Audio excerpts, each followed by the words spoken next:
Hey, welcome back to Coach and the Cowboy Show. Reggie and Josh here, and we've got a great Coaches Corner edition here, and we'll jump into that in a minute. Just want to thank everyone for subscribing. If you're a member of our Patreon, we've got this regular podcast that we do, and then we jump into after that, we kind of do a deeper dive. The harder hitting questions. We basically do a whole nother podcast on Patreon. So go check it out. Patreon.com, look up Coach Cowboy Show. I think it's like $5 a month, and you get access to all of the past Patreons that we've done, and then all the future ones as well. So, and that allows us to, stream this content. It allows us to, have, a great guest on our event that we held about a month ago, just over a month or just under a month ago, allows us to do that stuff. So we really appreciate the support, but I think this one's going to be really cool today, Josh. We were talking a little bit beforehand, going through some football stuff. I know we're all big football, guys here, and we were kind of joking, like Josh has got like the baby beard, I've got the mama beard, and Coach Chris has got this epic, dad beard. I love it. And, But anyways, we'll have to get some tips for off the camera. He's got some special beard oil or something like that. So anyways, Josh, you want to introduce Chris for us? Yeah, I'd be happy to. It'd be awesome. So like we said, Coach's Corner. We actually have all coaches here in the building, as we say. So let me introduce Chris Verdun. This is the head football coach for the Flint Jaguars going into their second season. Excuse me. A little bit about Chris. That I know that he's played 17 years semi-pro.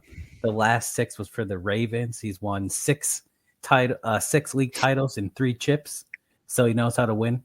So welcome to the show, Chris. How are you? I'm good, man. Thanks for having me on. Yeah. So let's just jump out of the gate. So this will be your second season headed in with the Flint Jaguars. So every season has challenges, right? So what's the toughest obstacle you faced in your first year as coach, and how did you handle it? Going into this year it was very challenging because, after being under 2 coaches that I coached with for 12 years, I was an assistant coach for 12 years. Because when I started out, I was just a volunteer. And I was, doing the weight room and conditioning, stuff like that. So it gave me a chance to elevate year after year as a coach. And then going into this year, I think the biggest challenge was getting the kids in the weight room was probably the biggest challenge. So it was to make the kids understand, like, in order to win on the field, we got to be able to work out in the weight room in the off season. So, I started with 5 kids, 7 kids, then it ended up being 10, and eventually the numbers grew. So it was kind of just getting the kids to understand, like, working out was important in the off season going into the season this year as a head coach. So a lot of the kids that I had my first year, I had them probably for like some I had for 3 years, some I had for 4 years. So it was kind of easy for them to follow me into what I wanted to do the first year going into the season. Yeah, and I think the hardest thing, and I know this as a coach, the hardest thing to get through to players is that, yeah, you play the games in the fall. We're talking football here, right? Yeah. You play the games in August, September, October, November, but those games, they're not won in August, September, October, November. Those games are won in January, February, March, April, May. They're won over, break, June, July, August. And that is something I think a lot of people don't realize. A lot of the kids, because a lot of our kids wasn't used to that in off season. So when I first started doing off season workouts, I was at Northwestern as an assistant coach. I don't know if y'all know Troy Brown that went to Ole Miss. He was at Central Michigan, then he went to Ole Miss. That's one of my guys I trained and coached I coached him for 3 years before he transferred and went to Kermit High School. But that's when I started the whole off-season workout to make kids understand, like you said, football is won in the weight room from, if not December, January, February, March, all up until the summertime. The off season. Yeah. Yeah. So when I did it last year, I was still in the midst of my season too, playing in my getting ready to retire after my final national championship game down in Florida.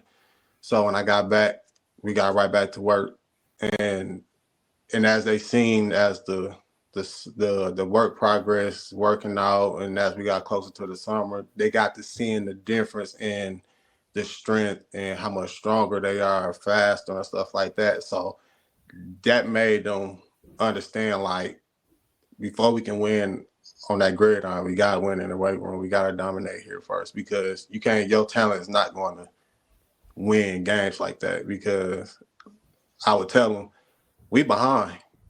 Schools like Davidson, Grand Blanc, Lapeer, they're working out. Some of them still got a weightlifting class as a $6. So we got to do how we have to, and we got to start working out when y'all get out of class. So they bought into the off-season workout, and I was, it kind of put us in the right direction where I was trying to go. Yeah, and I think the hardest thing when you're starting this is building that momentum and just establishing your culture, right? Yeah. It's just like if you have little kids, right? Little kid will eat candy and want to play on their iPad all day long and do whatever and be crazy. It's like we've got to have boundaries and we've got to have discipline. And I know you want to stay up all night, playing PlayStation, Fortnite, playing Call of Duty, whatever you're doing, but you got to get some rest. Like, you got to eat decently well. You're always going to have crap you're going to eat. I get that. Understand that. Yeah. And trust me, it will catch up to you in your 40s. It will catch up to you. You're like, it's catching me now. So I get it. The pants are fitting a little bit tighter. Yeah. But establishing that culture and, like you said, getting that buy-in from the players, and then you can start really building some momentum. Because the hardest thing is, like, and Josh and I have talked about this when we're coaching together too. We get you for an hour a day, an hour and a half a day, or whatever it is. You've got 23 other hours in the day to do whatever, right? And so how are you helping yourself and putting yourself in the right position and, getting enough rest so you feel good and you feel rested and energized and everything, and you're not making poor decisions when you're tired, and you've been working out and you're athletically fit. Because the bottom line is there's only so much that we can control, right? Yeah. I can't be 6'7". There's nothing I can do about that. I really, your body physique and your athleticism, you can improve it a little bit, but it kind of is what it is. Like, you can transform your body through weightlifting and stuff like that. And I get that, but it's those things that you can control. So like I said, like weightlifting and stuff like that, I'm not going to run a 4.140, right? I don't have Chris Johnson speed or Tyreek Hill speed. It's just, it is what it is. Right. Yeah. But there are things that I can control. And I think, kind of what you're saying, trying to establish that culture of, hey, let's take care of the stuff that we can control, because these other teams, they have a culture, they have a history. The Davidsons, the Grand Blancs, and all these other schools, they have a tradition that when, little Johnny's in third grade, he's going to the high school football game, seeing, the guys that are going on to Central Michigan, Eastern Michigan, they're going down to Toledo. They're getting recruited at some JUCO and then transferred to Ohio State or wherever it is, or they're playing at the big house. And it's like, I want to be like that guy. And that's the culture that you're trying to establish and really, really put together, I think is kind of what you're saying. Yeah. Cause I sent 2 kids off to school this year. And I think the last kid that signed out of Southwestern was probably back in 2015. So it's been over 10 years since the last kid walked out of there and went to play college football somewhere. So I sent 2 this year, and that was kind of a milestone for me. I had one more other kid that was they got a full ride down to University of Ottawa down in Kansas. But because he's in a program where he has to do a 13th year in school. They won't let him graduate early. So hopefully, so what I did was I brought him on as an intern to help me coach this year, and hopefully I can get him back into that school after the season, after he graduates. Interesting. Yeah, and I was gonna kind of with that, like obviously, the landscape of college football, with the transfer portals and everything else, and it's going to be hard to really do that in high school, just because there's a lot of logistics, right?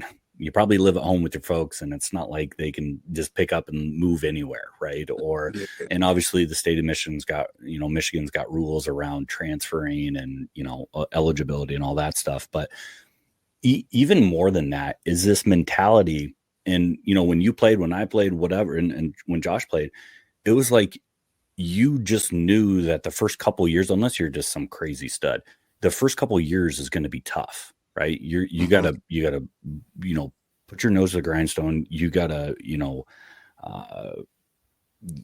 put that work in, right? Yeah. And then when you're junior and senior, that's when like all the results, the compounding interest of you working out in the off season and doing the trainings and all that stuff. But how do you get people to buy into the process when they're seeing like all these college stars just, oh, I'm not getting playing time, I'm out. Or their buddies are chirping their ear like, dude, why are you doing an off-season workout? Like you don't even play. Like you guys are terrible and blah, blah, blah. Like how do you change that mentality or that culture so you can get kids to really buy into the program and really start to build that momentum, that foundation? So we had that issue last year and this past season, but I don't sugarcoat nothing with my guys, and I tell them like people in the school are going to talk, because that's what they're used to seeing. They're used to seeing y'all lose, game after game. Like season opener this year, we won our season opener in 2 seasons. So, it kind of made people look like, okay, well, the program going into a different direction from what we used to seeing. So we won that one game last year, but I tell my guys, like, people going to talk, and that's what they're going to do. But I'm like, half the people in the school that's telling y'all, like, oh, y'all going to lose and all of this. I said, I bet you half those people can't come out here and put the same amount of work y'all just put in. Can none of them guys come out here and do 17 110-yard sprints? Like they couldn't do it. Half the guys don't even want to run anyway. So I made it to where just ignore it. You know what I'm saying? We know what we're trying to do, and the whole thing is establishing what we're trying to do. We're not gonna make it all happen in 1 year. If it would have happened, great.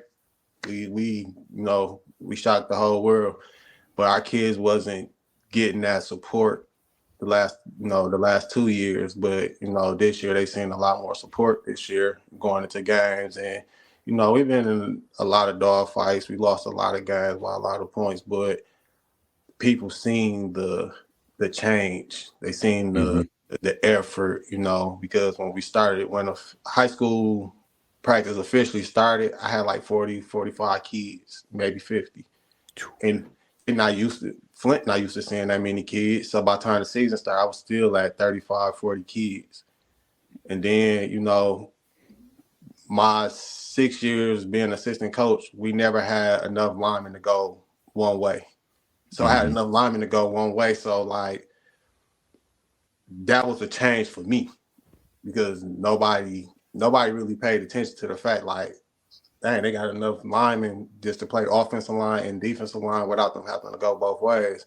Of course, if we needed them guys to play on the O-line, they was able to step in, but we didn't have to, because those guys on the O-line was able to get a break, and so was the defensive guys. So it was just all about making them mentally focus on what we were focusing on the field and not what people were saying, off the field. Yeah. With follow it up with you saying like, the people, your kids started buying into the weight room and blocking out the noise, of the kids at school. How have you noticed you've developing your leadership with your team, like the juniors and seniors, like buying in and bringing the other players, into the fold, and maybe filling out your coaching staff? Like, how are you developing that with your team? So so this year I started a group chat with the guys.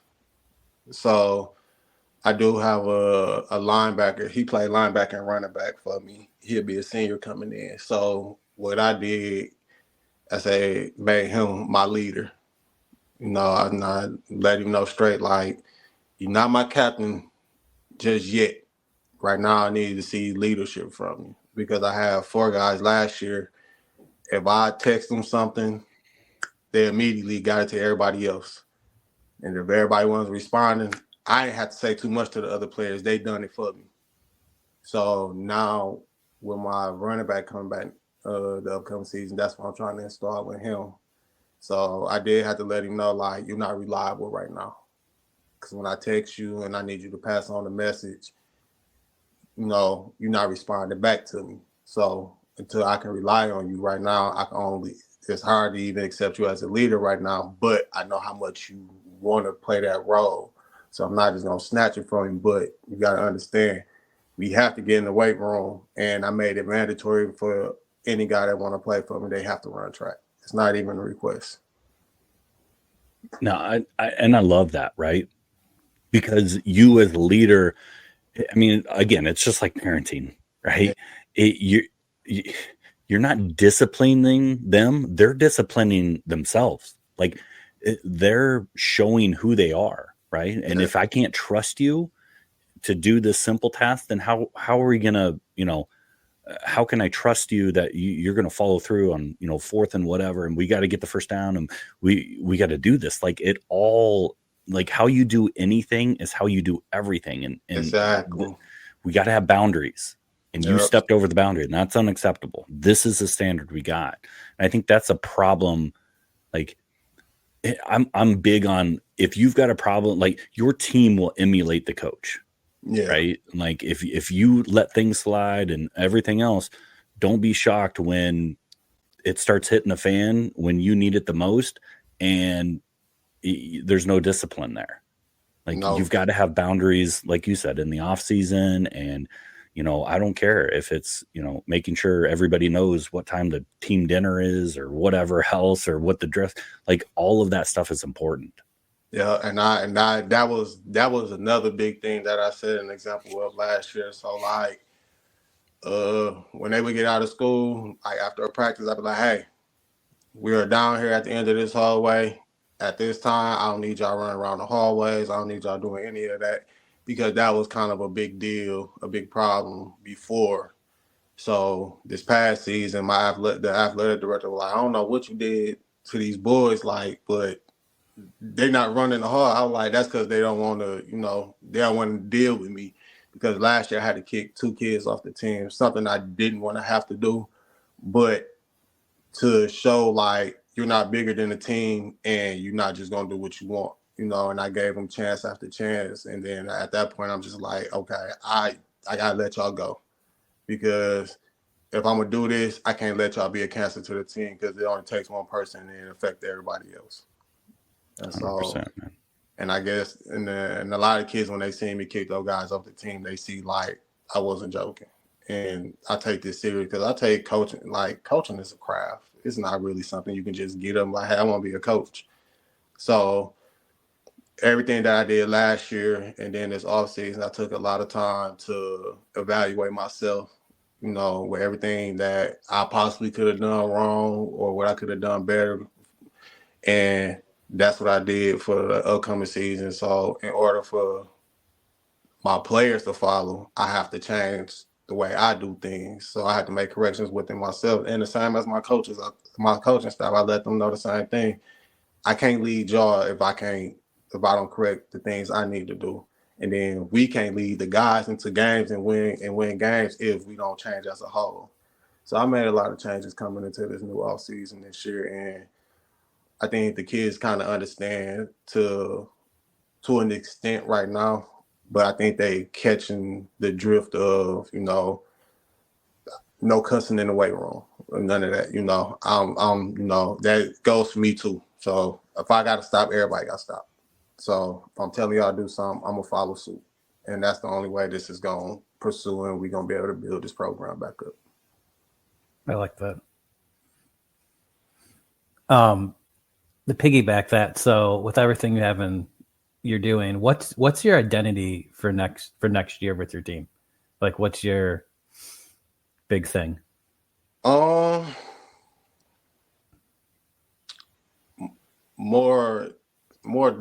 I guess the whole thing would be just be more disciplined and less. I had a lot of guys last year. Well, a few guys last year was kind of like selfish. So I want them to understand the game is bigger than just you. Because we're brothers. And I came up with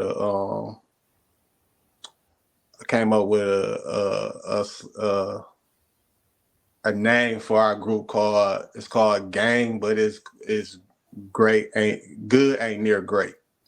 So I want them to understand we're good to a certain point, but a lot of the kids be like, no, I want to be great. So in order to be great, we gotta push ourselves. So I made it clear to this year, like to the kids, that I'm gonna push y'all to y'all breaking point, but y'all gotta learn to surpass y'all breaking point and keep going, because that's the only way we gonna get over the hump of being complacent, get out that complacent of losing.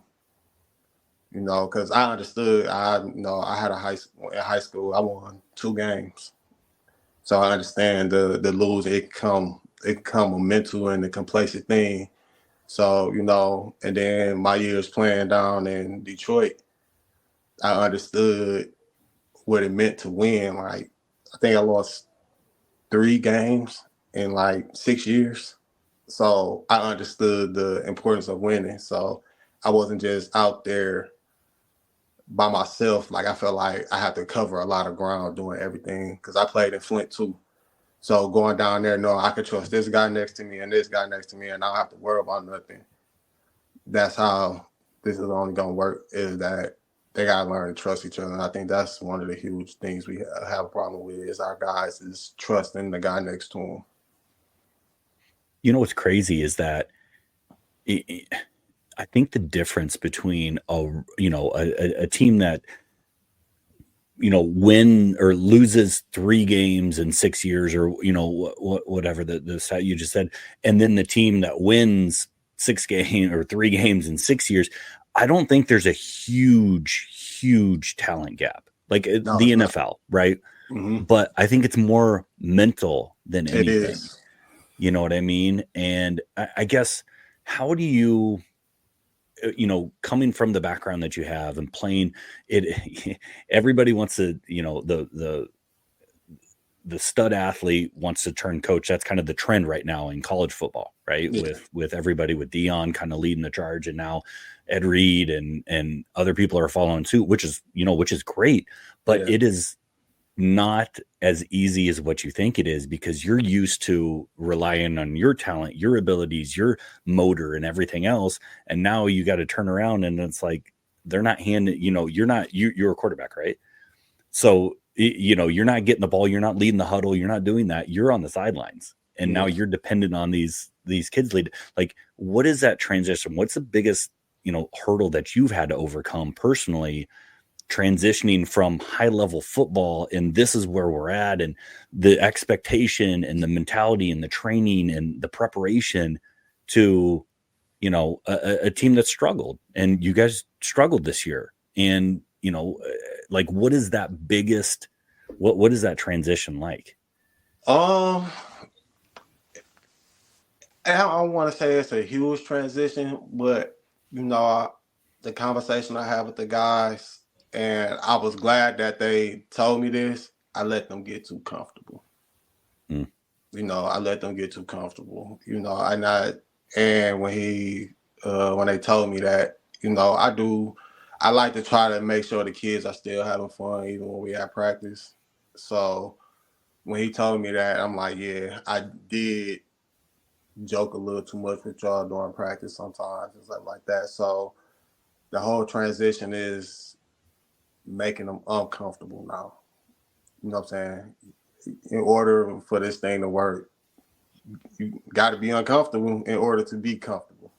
Mm-hmm. Because every game is going to be uncomfortable no matter where we go. You know, we might go, like we went to Lake City, and, you know, the referees wasn't on our side, so it was kind of an uncomfortable thing because, you know, our guys is getting blocked in the back and stuff like that. So it's the making them understand, like, you just got to get up and play ball because we're not going to get every call. And no matter where we go, the only thing is wipe yourself off, get up, dominate the next play. And just keep dominating. Make the referees see, like, if they're holding, make them see that every time you're dominating this player, because now you don't wore him out and now he got to do something to slow you down. So that's going to be the transition this year, and just making guys this year. Like I said, I told them I'm pushing you to your breaking point. And that makes them uncomfortable to know, like, he's trying to over push us or he's trying to overwork us. Yeah, but a lot of those guys, like, they want to go play at the next level, but they gonna do it there. And my defensive back coach in college did me like that. I was so uncomfortable, like I was ready to go home at that point, but I had to buckle down because I understood where I was at, you know, because having your DB coach at the scrimmage tell your defensive coordinator, I don't trust him. So now at that point, what can I do to make my coach trust me and understand, like, I'm here for a purpose? Yeah. Let's stick on to, like, when you played semi-pro, because I have a quick question about that. So, like, it's a grind, right? You played for 17 years. What kept you motivated to keep playing and not give up the dream kind of thing? You know, I was having fun. So my years in Flint, you know, we had seasons where we won, we had seasons where we lost. Games from a playoff, one game away from the championship, you know. So after my last year in Flint, I was kind of not having fun no more. And so the Detroit Ravens, I had played them my whole life before I went down there. Like, I have never beat the Detroit Ravens. Every time I played against them, they was probably up like 40 points by the halftime. You know, so it was disturbing. So, but like after so long, I wasn't having fun no more. And the head coach, I played against him like 4 or 5 years, and he just kept reaching out to me. Like, he was being so consistent with me coming down there. And he was like, man, you need to come down. He was like, you don't need to retire without no ring on your finger. So I'm like, all right. So I kind of gave in. So I was like, well, let me go see what this is about. Because I know they were good, but, you know, I really wanted to see how they worked, how they managed to go undefeated year in and year out. So after a while, I'm like, okay. I started liking it. I started getting comfortable down there. But then, like, the workouts, I'm like, I ain't worked out like this since I was in college. So it was like, I'm trying to catch up now. So they got a tradition down there. You gotta earn your wings down there. You know, you gotta earn your keep, basically. Mm-hmm. So my first scrimmage, you know, I knocked the guy out.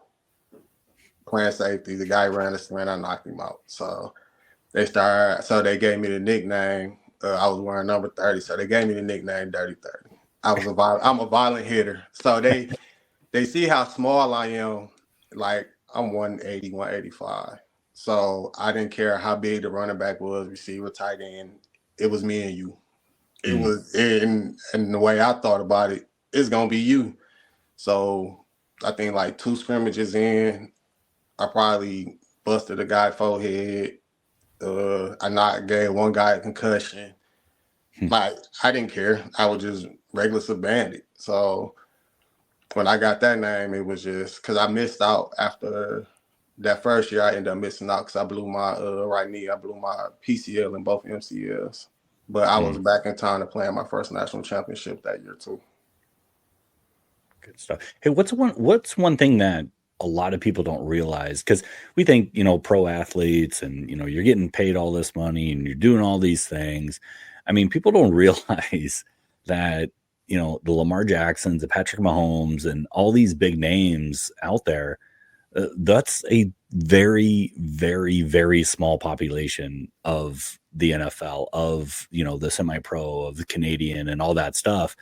Like what is one thing that people don't realize about pro athletes and what you experienced over, the number of years that you were involved with it? I think a lot of it is especially with the semi-pro world, is that there is a lot of talent in the semi-pro world. And just over the years to compete, I competed with a guy who ended up getting picked up out of the semi-pro game and had a workout for the Cincinnati Bengals. So you see a lot of Division I guys that come back home and play for the summer. Like, semi-pro is, I won't say too underrated, but it's very underrated because there are a lot of guys that got the potential to, even some guys haven't even used their college eligibility yet and can still go play college ball. So it's very overseen from the guys that they will go see at a JUCO, maybe NIA, something like that. So if people really like recruits or something really came out and seen some of these guys, they'd be like, where this guy been at? Yeah, this dude, why isn't he playing on Sunday or major Division I football? Yeah, so like a lot of these guys be shocked at what they seen, because a lot of these guys like got a lot of talent, and it's just like they're just overseen. Because we had a guy on our team. He played in the USFL for the Michigan Panthers for a year. He played for Joe Fisher. So he kind of like he a young guy, and I was shocked that when they first started it, he was drafted. So it was shocked. It wasn't shocked, but it was, because, like I said, we are overseeing. We like our own football community. Yeah. What do you think college recruiters are really looking for? I mean, specifically like for football coaches, what do you think they're really looking for in a high school athlete? Like, to be honest, a kid that's just coachable. Yeah. If he can have raw talent, or he can be a little raw, but that college recruit be like, I see something in this kid. He's gonna take that kid because I know I can groom this kid to be the athlete that I need him to be on the field for me, even if he redshirt his first year. So a lot of that is just a coachable kid, because nowadays if you look at a lot of these athletes coming out of high school now, a lot of them not coachable because they stuck in their own ways. And so Bryce,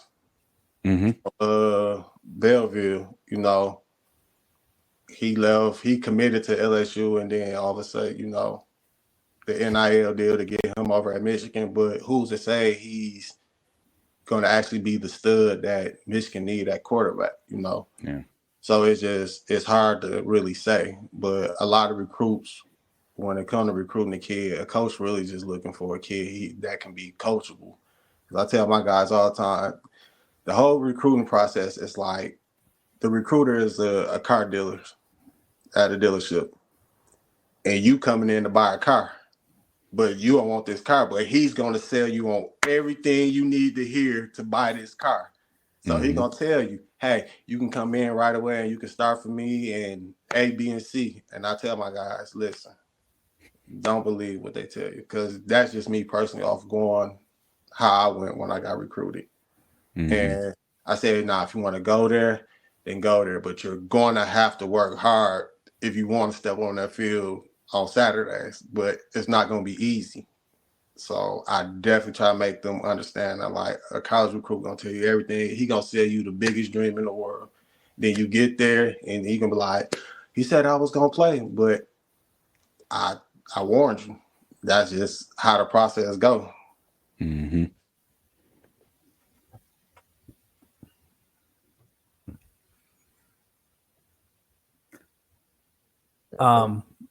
One more thing about semi-pro. I was thinking about this because you said you were at Flint and then you ended up in Detroit with the Ravens. Mm-hmm. And you had success. You were winning. You joined them. What'd you notice in the semi-pro that separates a championship team from the rest of the teams in the league that you played? Program. The Detroit Ravens has a program. Like we pretty much almost played all year round. Our season would technically start in like maybe May. And then we probably won't be done until like August, almost late second, third week of August. Then that'll be the playoffs, league championships. And then if you won out your league, you won the championship in your league, then you got like an automatic bid to Florida for a national championship. So by that time, we got maybe September, maybe half of October, and then we practicing again to get ready to go to Florida in January. Then the second weekend of January, we go down, we play, and then we practicing again at the end of February to get ready for the upcoming season. So they had a consistent program. Guys were either playing indoor flag football to kind of stay in shape, but it was a program, just like any college program, NFL program. It's a program. Either get with it or get lost. Yeah, it's establishing that culture, right? Yeah, and that was their culture. Like, this is how we're gonna do it. We're gonna do it the Ravens way. It's not your way. It's nobody else's way. If you don't like how we do it the Ravens way, then you can go home. Mm-hmm. And coming from Flint and going to practice and you only seeing 8-9 guys at practice versus when I got down there, you seeing 20, 25, 30 guys where we got enough guys to scrimmage against each other.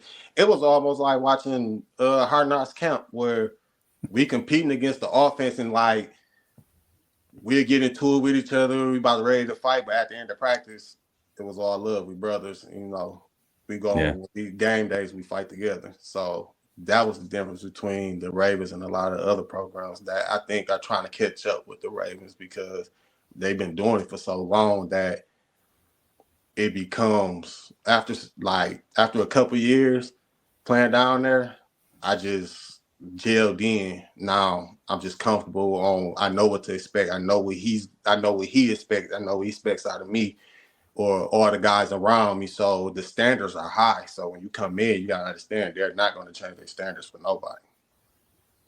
And that's the crazy part, right? You go from your small, I mean, Flint's not small, but you go from your high school team where, everybody in the area and the best athletes play there. And then you gather up, pockets of those people and they form up a college, right? And so the top 2% or 5% from that then go on and play at college. And then you've obviously have varying degrees of college too. And it's just like you said earlier, you don't realize how important being around people that are bought in that culture, and everybody is playing at a high level. So you're automatically forced to play at that extra level. And that's why it's so important to have that culture, because if you've got 5 guys buying in, and let's say you got a team of you got 20 guys working out, but only 5 have bought into the process and playing all out and everything, then you're only going to your workout's going to be good, but it's not going to be as good as it could be. But if you've got all 20 buying in and they're all elite athletes and they're all rowing a boat in the same direction, dude, you're going to see so many more gains from that. Yeah. Right. And that's the importance of culture and just building that momentum and keeping that going. So, and that kind of segues into my question around social media. Obviously, I mean, I've got kids and they're constantly, I'm him and you're little and, I'm the alpha, whatever, skibbity guy, whatever. I don't know. But anyways, how do you manage? Because everybody's got an ego, right? I've got one, Josh got one, big time. And we're working through that, Josh. Counseling, it's helping. And then obviously, Chris, you've got one too. So how do you manage that, with all of the different backgrounds of you're working with, right? All the kids come from different backgrounds and you're working with them. And then this guy's got, 5,000 followers on Instagram. And this guy's only got 13. And, everybody's got a huddle and everybody's got all the highlight reels. Like, how do you manage social media in today's world with players, but then getting them to focus on the front of the jersey name instead of the back of the jersey name? So actually what I do, I like now during the off season, I let them kind of have all that right now, let them start feeling themselves. But that first day at camp, I check everything at the door. Yeah. I don't care about no attitudes, no egos. You're not bigger than this team. If you feel like you're bigger than this team, and I tell them, hey, they go to the door. But we going to be one, and that was one of the biggest things I had. One of the biggest problems I probably had last year is a couple egos, kids want to show up to practice when they want to and be late. If I said we on the field at 4:15, that don't mean be walking down at 4:15. That means y'all should be down there stretching and going through agilities at 4:15. So when I come down, we're going straight into practice. And that kind of the snowball effect happened because my captains last year, they were on. That was one of the things that my captains were on top of last year. And I didn't really have to say too much. So if I said, hey, we on the field at 4:15, they'd be like, all right. And they be like, hey, they don't mean walking down at 4:15. So like majority of the season, when I got down on the field, they'd be already in stretch, went through their agilities and everything. Now we disperse and go into individuals. So I think this year that might be a small problem this year, but I do make sure I check everybody's egos and attitude at the door because, like I said, it's a cancer. One person got an ego and think he bigger than the team, then it trickles down and affects everybody else. So I don't want to deal with that. So I make sure everybody understand like that's not going to happen, and make them understand like this is my team. But in order for this to be a good team in the direction we need to go, attitudes need to be checked at the door before y'all get to practice. Whatever y'all do before y'all get here, cool. But I also try to make them understand, like, when y'all not on the field with me, y'all represent me. That is like if I go out, go hang with some friends or something like that, I'm representing y'all when I'm not around y'all. So the energy got to be reciprocated, vice versa. So yeah, they slowly buying in. I got a lot of juniors and seniors this upcoming season, so I'm trying to install that now before the summer, so it don't be some last minute thing. I might have some kids that come in that probably don't know me yet, but it won't take long to break them down. Good stuff, man. I love it. Josh, any last questions, thoughts, anything like that? We're going to wrap up the podcast version of this. We're going to kick it over to Patreon after this. So no, I'm just excited to see, just listening to him talk and everything. Like, I'm excited to see how your season goes for this next year 2. Yeah, man, I'm excited. I got a lot of bones to pick with this year. One of the coaches over at Flint Jaguars, that's where I graduated from. He was my high school coach when I went to Northern too. So he kind of bogarted his way into our football schedule this year. So he's kind of a top dog around here. So I gotta let him know because he's usually rushing for 100 yards year in and year out. But last year I had him kind of frustrated because he didn't get the rush for 100 yards. So this year I plan on knocking him off the top of the mountain this year. There we go. I love it. I love it. Well, very good, man. Well, Coach Chris, like I said, it's been great chatting with you here. We're going to continue this conversation over to Patreon. So go check out patreon.com, look up Coach Cowboy Show. We're going to continue this conversation, but, obviously Great talking with you. Didn't know you before, but now I'm like, dude, I'm rooting for you. Appreciate it. Go Jags, and fired up for you, man. So we just need some merch. We just need some merch. Hey, don't even worry about it, Josh. I'll make sure y'all get it. I'll make sure y'all get some. Represent. I love it. Thanks for riding along with the Coach and the Cowboy. Until next time, saddle up and keep chasing those dreams.